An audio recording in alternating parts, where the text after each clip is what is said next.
Good morning students, class 9।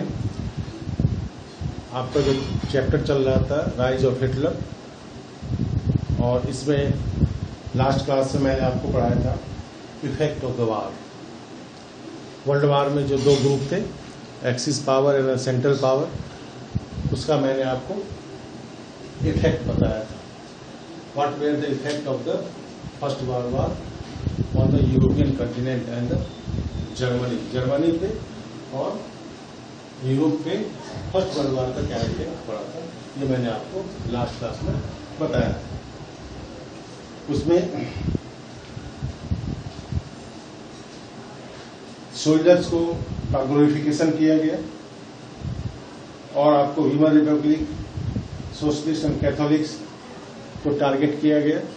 जो Weimar Republic में जो एक प्रकार से आपका है, उसको दोषी माना गया जर्मनी के ह्यूमिलेशन के लिए।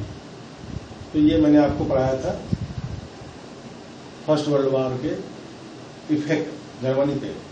उस जितने भी सोशलिस्ट, कैथोलिक और डेमोक्रेट्स थे, सभी को नवंबर क्रिमिनल्स के नाम से जाना गया और बताया गया। अब आगे जो टॉपिक आपका है political radicalisation and the economic crisis. Political radicalisation and the economic crisis of the Germany, इस टॉपिक को मैं आज एक्सप्लेन करने जा रहा हूं। तो इसमें सबसे पहले देख लें बर्थ ऑफ वीमर रिपब्लिक।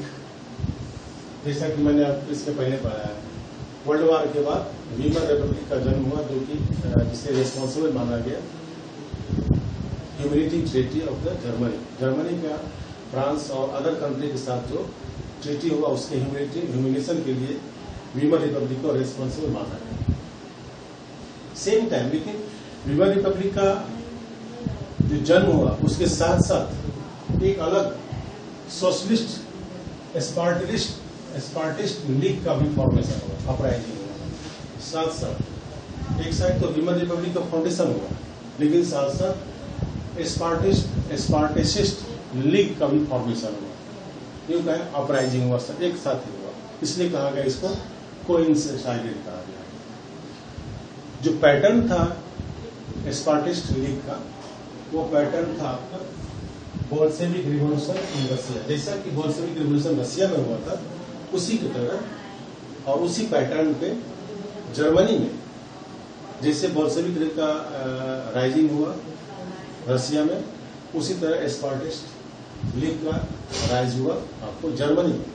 तो उस तरह बोल्शेविक रिवॉल्यूशन की तरह वहां पर हुआ। और तब स्पार्टिस्ट लीग ने Soviet workers and socialist sailors ने इसका एस्टेब्लिशमेंट किया। पूरे जर्मनी में Soviet of workers and the Soviet of sailors, Soviet of workers and the Soviet of sailors. जैसा कि होल रसिया में मैंने आपको कहा था, रशियन रिवॉल्यूशन में होल रसिया में सोवियत का फाउंडेशन किया गया। सोवियत क्या है? Group of peoples. तो उसी तरह सोवियत को वर्कर्स के ग्रुप का फाउंडेशन किया गया, एस्टेब्लिशमेंट किया गया, और सेलर होल रसिया में इसका जर्मनी में किया गया इसका, ठीक है। लेकिन बर्लिन का जो पॉलिटिकल एटमॉस्फेयर था, बर्लिन का जो पॉलिटिकल एटमॉस्फेयर था, वह डिमांड कर रहा था जिस तरह का गवर्नमेंट सोवियत स्टाइल गवर्नमेंट का डिमांड कर रहा था। रसिया में जो गवर्नमेंट स्टैब्लिश हुआ, उस तरह की गवर्नमेंट का डिमांड कर रहा था। और जो अपोज कर रहा था, अपोज में करने वाले कौन थे? देखिए, सोशलिस्ट, डेमोक्रेट्स, कैथोलिक, ये सभी एक जगह एकत्र हो गए। कहां पे? वीमर एक जगह का नाम था, जैसे मैंने बताया वीमर एक जगह का नाम था। वहां पे सब एकत्र हुए और इन्होंने स्टैब्लिश किया क्या?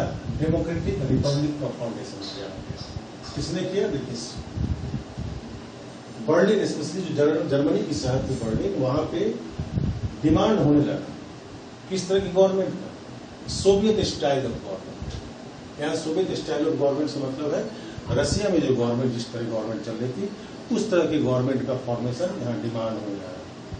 और जो वीमर रिपब्लिक का जो अपोज करने वाले थे, एंगेस्ट में थे, उसमें कौन कौन थे? देखिए, सोशलिस्ट, डेमोक्रेट्स, कैथोलिक, ये सभी एक जगह मिलते हैं और डेमोक्रेटिक रिपब्लिक का फाउंडेशन वो करते हैं।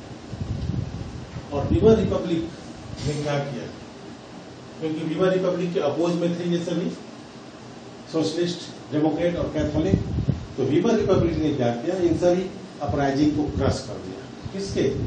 ये डेमोक्रेटिक, सोशलिस्ट, डेमोक्रेटिक, कैथोलिक जो इन्होंने फाउंडेशन किया, इसको वीवर रिपब्लिक ने क्रश कर दिया, दबा दिया उसे, with the help of the army and with the help of the police force. Specially आप कह सकते हैं वार वेटनर्स। किससे? वार वेटनर, जिसका नाम दिया गया फ्री क्रॉप्स। वार वेटनर्स मतलब उसका नाम था फ्री क्रॉप। इसके हेल्प से उसने क्या किया, जो अपोज करने वाले थे सबका दमन कर दिया उसने, उसका दबा दिया उसने। यहाँ वार वेटनर्स का मतलब है जो वर्ल्ड वार में इंगेज थे बट वो सर्वाइव करके लौट गए, उन्हें वार वेटनर कहा गया। उनका नाम था फ्री क्रॉप्स। उससे उन्होंने क्या किया, दमन कर दिया, जिसके कारण जो स्पार्टिस्ट, जो गुस्से में स्पार्टिस्ट थे, उन्होंने अलग एक कम्युनिस्ट पार्टी का ऑफ जर्मनी का फाउंडेशन किया। उन्होंने क्या किया, एक अलग कम्युनिस्ट पार्टी ऑफ जर्मनी का फाउंडेशन किया। और communist and socialist henceforth become irreconcilable enemies and could not make common cause against Hitler. Both revolutionaries and the militant nationalists called for the radical solution. ये दोनों चाहते थे radical solution. क्या चाहते थे? रेडिकल सोल्यूशन चाहते थे। रशिया में, जर्मनी में चाहते थे रेडिकल सोल्यूशन हो।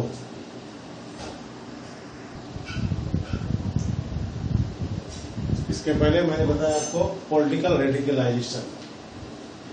उसमें जैसा कि मैंने बताया स्पार्टिस्ट लीग ने अपोज किया और उसे भी क्रश कर दिया गया वीमर रिपब्लिक के थ्रू। ठीक है,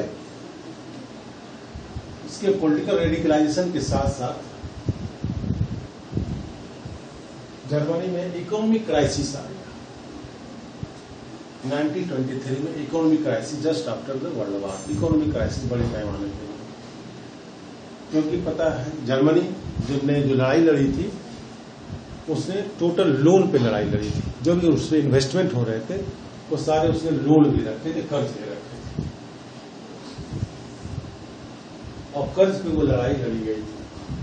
और जिसका वर्ल्ड वार खत्म होने के बाद जो रिपेरेशन दिया गया, क्षतिपूर्ति किया गया, जैसा कि मैंने आपको बताया, जो उनके हारने के बाद, जर्मनी के हारने के बाद उसका जो एक तरह समझी बंदरमाट किया गया और जो रिपेरेशन में क्षतिपूर्ति किया गया वो गोल्ड के रूप में किया गया, सोने के रूप में किया गया, जिसके कारण जर्मनी का जो गोल्ड रिजर्व था वो टोटली खत्म हो गया। जर्मनी का गोल्ड रिजर्व जो था वो खत्म हो गया। और आप जानते हैं किसी भी कंट्री का जो इकोनॉमिक स्ट्रेंथ होता है वो डिपेंड करता है उसके गोल्ड पे डिपेंड करता है। किसी भी कंट्री का इकोनॉमिक स्ट्रेंथ उस कंट्री में कितने गोल्ड है उस पर डिपेंड करता है। और जैसा कि मैंने आपको बताया कि जर्मनी का जो रिपेरेशन में जो क्षतिपूर्ति करना पड़ा था वो गोल्ड के रूप में करना पड़ा, और तब जर्मनी के गोल्ड का जो स्टोर था, रिजर्व था, घटता चला गया, कम गया। ठीक है, और सेम टाइम आप देख लीजिए 1923 में जर्मनी जब रिफ्यूज कर गया रिपेरेशन देने के लिए, पैसे लौटाने के लिए, कर्ज लौटाने के लिए, तो उसके साथ ही फ्रांस ने जर्मनी में जो इम्पोर्टेंट आप कह सकते हैं मिनरल्स ये वाले एरियाज थे, रूर, जिसे किस नाम से जाना जाता था, रूर, और वहां का कोल माइंस सब पे कब्जा कर लिया फ्रांस ने,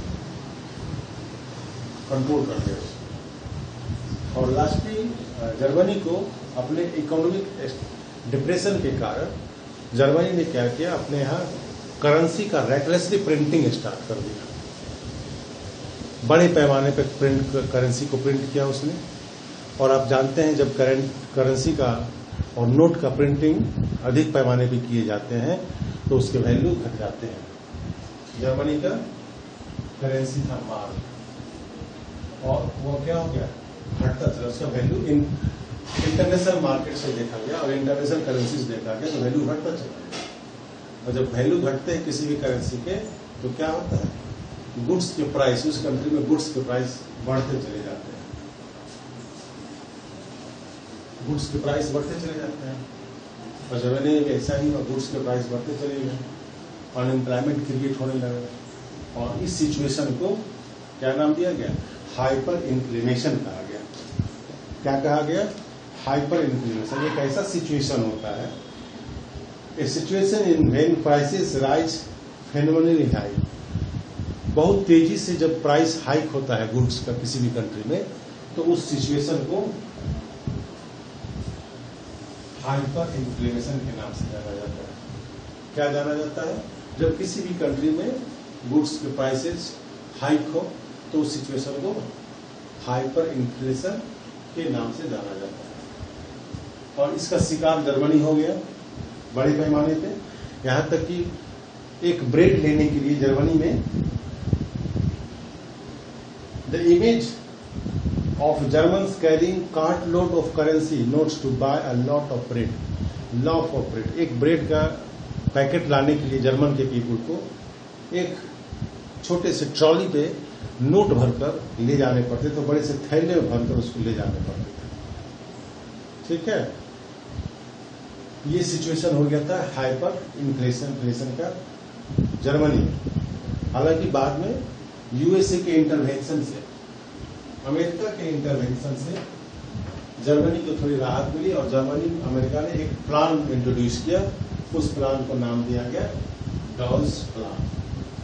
क्या नाम दिया गया, डॉज प्लान उसे नाम दिया गया। Which revert the terms of the reparation to ease the economical burden. और ये आपको डॉज प्लान में जो रिपेरेशन जर्मनी को लौटाने थे, जो पैसे लौटाने थे, उस प्रोसेस को थोड़ा इजी कर दिया गया ताकि वो इजी वे में, इंस्टॉलमेंट के वे में अपने कर्ज को दुनिया के डिफरेंट कंट्रीज में लौटा सके। तो इस तरह करके जर्मनी में का रेडिकलाइजेशन एंड इकोनॉमिक क्राइसिस जो आफ्टर वर्ल्ड वार जर्मनी में ये क्रिएट हुआ। ठीक है, इससे जुड़ा हुआ मैं आपको क्वेश्चन देने जा रहा हूं जिसे आप सॉल्व करेंगे। आपके लिए क्वेश्चन है,